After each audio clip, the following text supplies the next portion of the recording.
بہنوں کے ساتھ اس سے بڑھ کے سلوک کرنا ہے، بہنوں کے ساتھ ان سے بھی بڑھ کے سلوک کرنا ہے۔ کہ جائیداد میں جو حصہ نا، بھائی تو لڑکے بھی لے لیتے ہیں، جائیداد کی باری آتی تو بھائی کورٹ میں چلے جاتے ہیں، بھائی یہ میرا حصہ، یہ میرا حصہ، محلے میں پنچایت بھی اکٹھی کر لیتے ہیں، یہ میرا حصہ لے کر دو۔ وہ بہنیں بیچاری نا، وہ بے زبان، جب حصے کی باری ہوتی نا تو بھائی محبت سے کہہ رہتے ہوتے ہیں، نہیں نہیں جی میری بہن تو بہت چنگی ہے، یہ حصہ منگتی نہیں، میں دینا یہ نہیں منگتی۔ وہ خدا کے بندو، مانگنے والی بات ہی نہیں ہے۔ جب اللہ اور اس کے رسول نے بہن کا حصہ رکھا ہوتا ہے تو تم کون ہوتے ہو کہ تمہیں مانگنے پہ دو؟ مانگنے کی تو ضرورت ہی نہیں پڑنی چاہیے نا، بہن کا حصہ اس کے ہاتھ میں تھمانا چاہیے۔ اگر زمین ہے تو کہنا بہنا یہ آپ کی زمین ہے، اگر بیچنا چاہو تو بے شک مجھے بیچ کر مجھ سے پیسے لے لو، رکھنا چاہو تو خود رکھو۔ لیکن وہ پہلے ایموشنل بلیک میل کر رہے ہوتے، نہیں نہیں ساڑی بہن بہت چنگی، یہ تو حصہ منگتی اسی دیتے ہیں۔ خدا کے بندو، بہن کی قدر کرو۔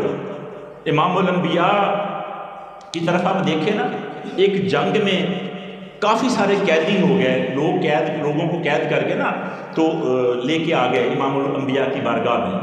قیدیوں کو جو جنگی قیدی رکھتے ہیں ان کو رکھ لیا گیا، اور وہ قیدی جو تھے نا وہ حضرت شیمہ رضی اللہ تعالیٰ عنہ، تاجدار کائنات کی رضائی بہن، حضرت حلیمہ سعدیہ کی بیٹی، امام الانبیاء نے جن کے ساتھ مل کے دودھ پیا تھا، وہ ان کے محلے کے تھے، ان کے گاؤں کے تھے۔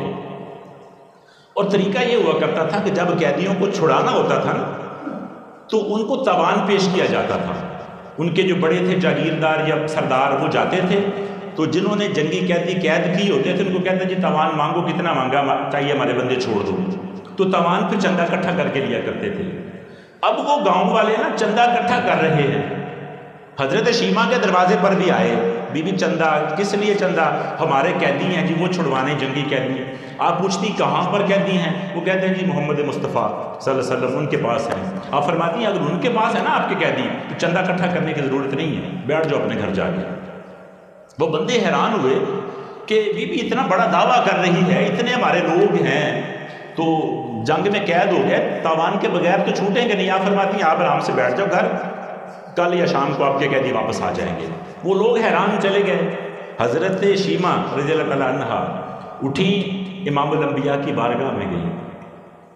اب پہرے دار کھڑے تھے، پہلے جو جیسے سیکورٹی کا سسٹم ہوتا ہے، لوگوں نے روکا تو بی بی کہنے لگی میں امام الانبیاء کی بہن ہوں، پیچھے ہٹ جاؤ۔ اب کس کی جرت تھی کہ سامنے آتا؟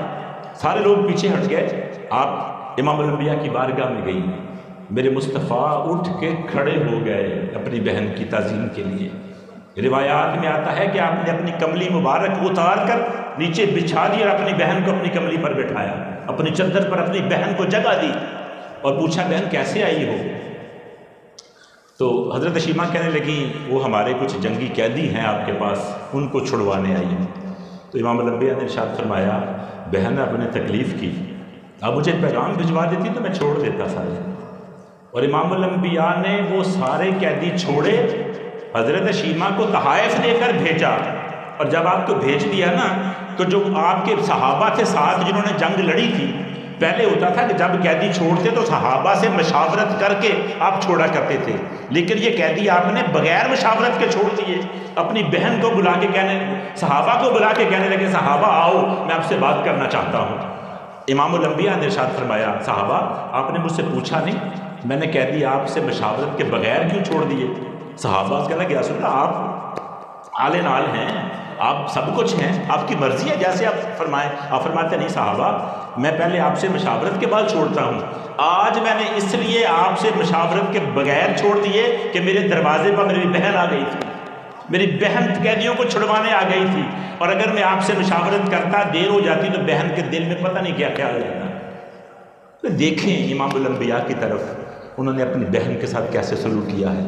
حدیث مبارکہ کے مطابق اپنے بھائیوں کی قدر کریں، خدا کی قسم یہ انمول تحفے ہیں، یہ پیسوں سے نہیں ملتے، یہ دولت اور زمینوں اور جائیدادوں کے بدلے میں ان کو گولی مارنے والے یہ وہ چیزیں نہیں ہیں، خدا کے لیے ان کی قدر کرو۔ وقت 2-4 منٹ اوپر ہو گیا، معذرت کے ساتھ۔ اللہ رب العزت ہم سب کو صراط مستقیم پر چلنے کی توفیق عطا فرمائے اور اپنے بھائیوں کے ساتھ محبت کرنے